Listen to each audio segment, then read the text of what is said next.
nha mẹ cầm càng nha Chấm xong mặt cắm bỏ ra chấm xong mặt cắm yên đấy phải lên được cái chứ rồi tí nữa tí rồi Happy birthday to you Happy birthday to you Happy birthday Happy birthday Happy birthday to you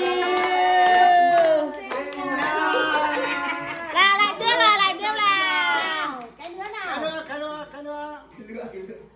Happy birthday to you Happy birthday to you Happy birthday